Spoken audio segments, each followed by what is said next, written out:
लाडकी लेक सन्मान सोहळा कोल्हापूरच्या लाडक्या लेकी समाजासमोर आदर्श आहेत.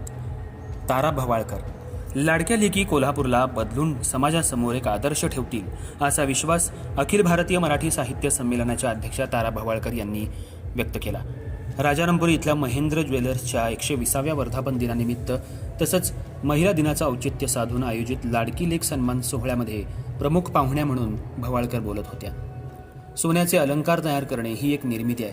त्यासाठी निर्माणशील मन, निर्माणशील हात असावे लागतात. असं निर्माणशील तरुण असतात तो समाज अधिक सुसंस्कृत असतो, असंही भवाळकर म्हणाल्या.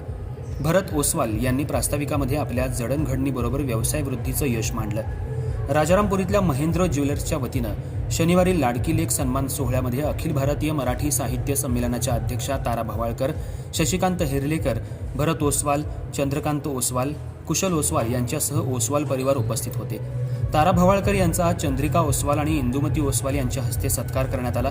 यावेळी जॉईंट कमिशनर शशिकांत हेर्लेकर, सत्यजित कदम, ईश्वर परमार, चेंबरचे संचालक संपत पाटील, अनिल घडाम, दिनकर खस्ससे, माणिक जैन, गजानन बिल्ले, नरेंद्र बाफना, संजय माने, संदीप जोशी, मोहन हवालदार, रमेश सावंत, चंद्रकांत ओसवाल, कुशल ओसवाल, मेहुल ओसवाल, अंकित ओसवाल यासह महिला मोठ्या संख्येनं उपस्थित होत्या.